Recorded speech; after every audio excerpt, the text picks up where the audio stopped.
네, 반갑습니다. 지금 방금 소개받은 홍경열 변호사라고 합니다. 저는 지금 강남에 있는 법무법인 SN에서 근무하고 있고요. 작년, 그러니까 지금 8기가 이제 이번에 로스쿨 8기가 변호사 시험을 곧 보게 되는데, 저는 작년에 변호사 시험을 합격을 하고 변호사가 됐습니다. 이제 저희가 이제 강의를 원장님께서 잘 얘기를 해주셨지만, 리트에 대해서 어떻게 강의를 하게 되느냐, 뭐 또 어떻게 준비를 해야 되느냐, 그런 거 궁금하셔서 오셨을 텐데, 사실 저희가 처음에 리트 초창기 기수들이 로스쿨 갔을 때 리트 준비할 때 어려움이 많았어요. 어떤 문제가 나올지도 알 수도 없고 분석도 안 돼 있고, 그 다음에 처음 보는 시험이니까 어떻게 준비해야 될지 굉장히 막막해서, 그래서 사람들이 이제 학원 강의를 많이 듣게 되는데 학원에 의존을 하게 되죠. 근데 사실 아까 원장님께서도 말씀하셨지만, 기존에 독점적으로 있었던 학원 강의에서는 그런 부분들에 대해서 시험을 쳐보지도 않은 사람들도 많았었고, 그다음에 이제 뭐 시험 출제되는 그 원리 자체가 논리학이나 철학, 뭐 사회과학 쪽에 아무래도 초점이 가 있으니까 그런 걸 전공으로 공부하신 분들이 강의를 하셨는데, 그게 꼭 나쁘다고 할 수는 없지만 아무래도 실전적인 감각이 좀 떨어지겠죠.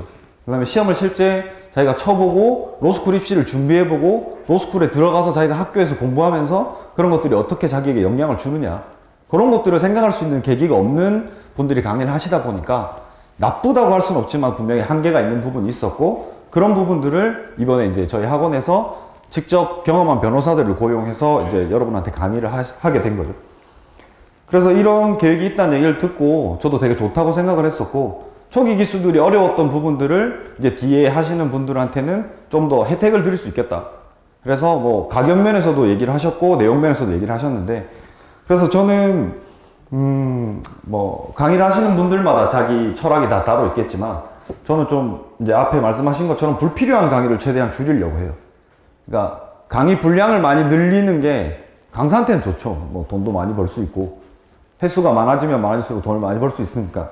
그런데 그렇게까지 강의를 많이 하는 것보다는 실제로 여러분한테 필요한 것들을 익히게 해드리고 거기서 좋은 점수를 받을 수 있을 부분만 해드리면 되는 거기 때문에 횟수를 줄이고 좀 내용을 실전적으로 가져가려고 합니다. 그래서 기출 문제를 푸는데, 기출 문제가 지금 이제 축적된 게 꽤 많죠. 이제는 10회를 넘어갔으니까. 축적된 기출 문제 중에서도 보면 이제 뭐 좀 좋은 문제도 있고 조금 안 좋은 문제도 있어요, 사실. 근데 기본적인 원리에 충실하게 들어가 있어서 좋은 문제들에 대해서는 저희가 풀면서 말씀을 드릴 거고, 이런 문제는 좀 안 좋은데, 이런 문제 그런 거 있잖아요. 이렇게 뭐라고 생각하기에 따라서 좀 약간 관점이 헷갈릴 수 있는 그런 부분들을 어떻게 해결할 것인가. 그리고 문제 풀다 보면 이렇게 특히나 추리논증 문제 그런 게 있는데, 풀다 보면 이렇게 머릿속에서 논리가 맴도는 경우가 있습니다. 그럴 때는 어떻게 대처해야 될까? 그러니까 실제로 시험을 쳐보면 여기 강의를 이렇게 해놓고 문제 풀어놓고 다 보고 해설 다 한 다음에 문제 풀면 다 풀 수 있죠. 풀어주는 거 보면 되게 쉬워요. 당연히 그렇게 되는 것처럼. 근데 막상 시험장에 들어가서 시간에 쫓기면서 풀다 보면 그렇게 안 됩니다. 그럴 때 어떻게 해야 될까? 어떻게 과감하게 버릴 거 버리고 챙길 거 챙기고, 그런 부분들을 풀어본 사람들은 안다는 거죠. 시험장에 들어가서 내 인생을 걸고 시험을 쳐본 사람들은. 그거를 전달해 드리고 싶은 거니까 그런 면에 초점을 맞추고 저희가 강의를 할 거고, 다른 선생님들도 다 그런 생각을 하고 계실 겁니다. 리트라고 하는 시험이 법학 적성 시험인데, 초기에 법학 적성 시험은 사람들이 법학 적성이랑 무슨 관련이냐 뭐 이런 얘기 많이 했었어요. IQ 테스트 아니냐 뭐 이런 얘기 많이 했었는데, 지금은 지문에서 법학 내용이 좀 많아지고 있기도 하고요. 실제로 제가 최근에 나온 리트 문제를 이렇게 풀어봤을 때는 좀 관련이 많이 있는 것 같아요. 옛날보다는 더. 왜냐면 로스쿨 가서 처음에 이제 법학 공부할 때, 저도 비법대생입니다. 전공이 법이 아니기 때문에 힘들 거라고 생각했는데 저는 그렇게 힘들진 않았어요. 법학 공부하는 게. 왜냐하면 법학이 구성되어 있는 원리를 조금 이해를 하는데, 그걸 이해하고 나면 그게 리트에서 필요한 과정이랑 연결이 돼 있다는 걸 알게 되거든요.